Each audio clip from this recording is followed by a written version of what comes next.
The Daily Brad Devotions. Today's reflection with Pastor Jeff Eliscopides. Hindi nagsisinungaling ang ebidensya. Na siya si lookalike ni Johnny Delgado? May Sino ba? namatay ba? Sabi, pagka daw tumanda si Luis Manzano, ganito daw ang itsura. Yun ang sabi ni nanay kanina. No comment ako. Ay, walang mic si Pastor. Sige.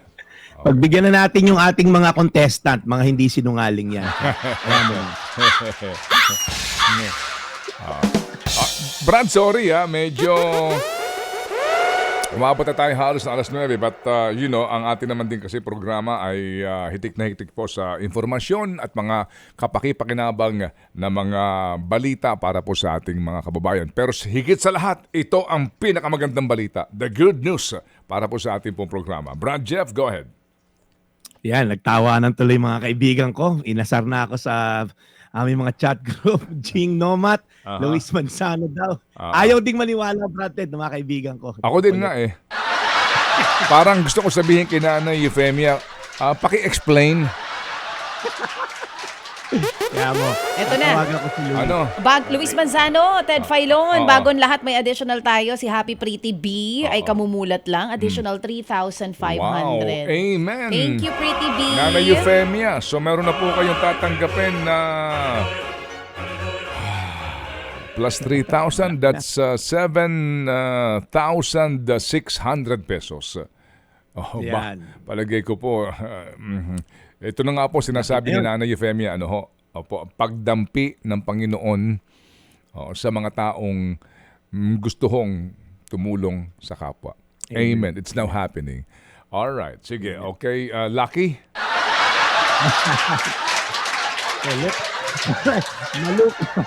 Malukalma from Bacara, Ilocos. Lucky, From now on, I'll call you Lucky. Lucky pa Ate B, nakikinig. Okay. Offend sa atin. Lucky. Anyway, pag-isip ko lang, Brad Ted, ito si Ate Lorna Pablihan at Noel Ebonia. Sabi niya, mula Ted Filon at DJ Chacha Show hanggang frontliner, walang patayan ng radyo. Kahapon, Brad Ted, pinadala ko sa inyo yung taxi driver na si Ronnie Iwayan. Ang ganda ng kwento po niya sa pakikinig lang daw ng segment natin since pandemic. Sabi niya, nabago yung buhay niya, give up yung karakros, pati pag-inom, at ngayon nagpapaayos na raw siya ng bahay nila sa Taytay sa mga naipon niya dahil hindi na siya nagsusugal at umiinom. Sinapuso po niya yung mga katuruan daw dito sa Daily Brad. So, Kuya Ronnie, na taxi driver, Ronnie Iwayan, saludo ko sa iyo. Umaasa po tayo na, masa po kayo na pag-ayamanin pa natin lalo yung segment na to sa mga karunungan mula sa salita ng Diyos. Kaya po, biblical made practical. Yun ang ating tagline. Amen. Nasa tema pa rin po tayo ng mga miracles na ginawa ni Jesus nung siya'y naririto sa lupa. Kahapon po yung miracle ng catching of fish na imposible talaga and yet walang imposible sa Diyos. Ngayon po ay yung miraculous healing ng bleeding woman. Familiar na po yung story na to pero briefly lang po, may isang mayamang babae na dinurugo po siya, may problema siya sa bleeding for 12 years. Nagpa-check up na siya sa lahat ng dalubhasang OB-GYN, internis, lahat na ng mga latest trend para gumaling siya, wala po rahat. Sabi sa Bible, maraming hirap daw yung dinanas niya sa kabila ng pagpapagamot sa iba't ibang doktor. At sabi din po, naubos na raw lahat ng ari-arian niya sa pagpapagamot. Pero sa halip na gumaling, lalo pang lumala ang kanyang sakit. One day, na balitaan niya, may isang karpintero na sinasabi nilang Mesaya na nakakapagpagaling ng mga may sakit. Kaya lang, problema niya, libo-libong tao yung nakapaligid kay Jesus na gusto ring gumaling, na katulad niya. Nakipagsiksikan siya, inisip lang niya, mahawakan ko lang yung laylayan ng kanyang damit. Makalapit lang ako, mahipo ko lang.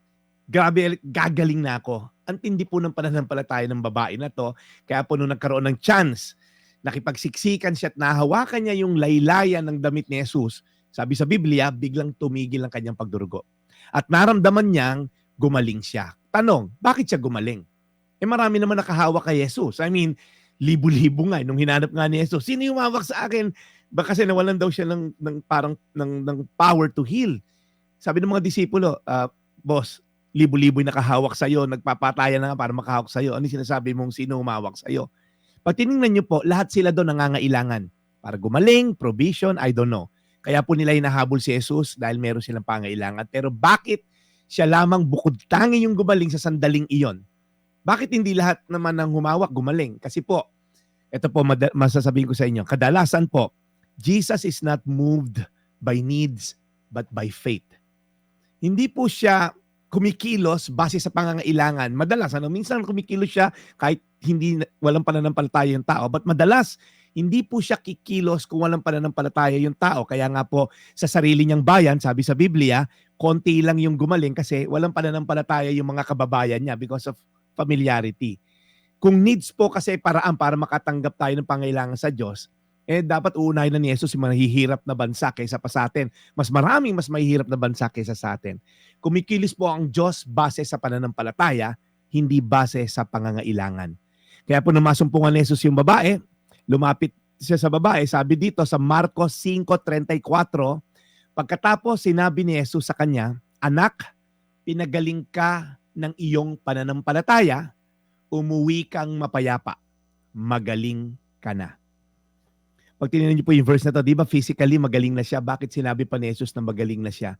Nakatanggap po ang babae na higit pa sa physical healing, natanggap po niya ay spiritual healing.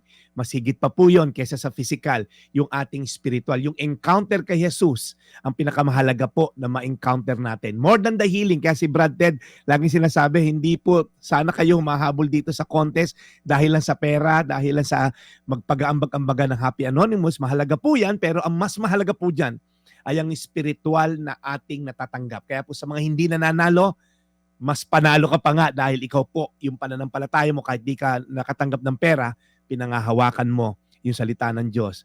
Tulad ng ating taxi driver kanina na sinabi na nakatanggap po ng spiritual healing. Tayo manalangin, Panginoon, nawa po ay maging tulad ng kwento na to, makatanggap kami ng spiritual healing na more than just the physical reward of encountering you. Makatanggap kami po, Panginoon, ng spiritual na kahit wala kami financial gain na natanggap dahil hindi kami naging contestant, Lord, matanggap namin yung mas malaking gain, Lord God, ang reward of knowing you. Baguhin niyo po ang buhay ng bawat isa, katulad ng pagbago niyo po sa taxi driver na nakwento ko kanina. Salamat, Panginoon, dahil po na tulad din ni Kuya Ronnie, babaguhin mo ang buhay at sitwasyon ng bawat isa dahil kaming nananampalataya sa iyo. Sa pangalan ni Jesus, Amen. Amen. Panginoon, muli po maraming salamat sa araw na ito. Salamat din po sa magandang balitang hatid ni Brad Jeff sa The Daily Brad. Lord, alagaan niyo po siya lagi.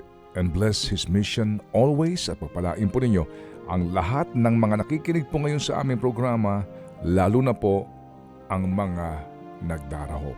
In Jesus' name we pray. Amen. Amen. Amen. Amen.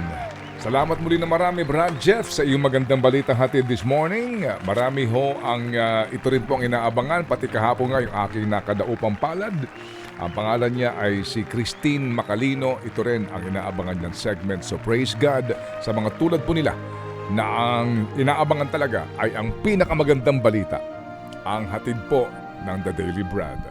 Brad Jeff, ang pinakamagandang balita sa iyo today ay ikaw daw ay kamukha nga ni Johnny Delgado. Gandang lalaki kaya, nagka-Johnny Delgado. Oo naman. Yes, nakita mo nung bata-bata Oo, pa si... ibang klase. Oo, Tsaka magaling na artista magaling yan. na aktor. Magaling na artista. Yes. Oo. Yes, of course. Siguro pagtanda ko. Pero ngayon okay na ako sa Lucky. Lucky ng Albert. Okay. Galing yun. Isa sa mga character actor. Sobra. Hindi matatawaran ang acting skills niyan. Kamukha kanya si si... Pwede siyang double talaga ni Johnny. Oo, hindi.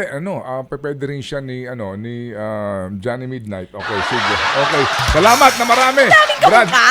Ang daming kamukha na nun Brad Jeff, salamat na marami.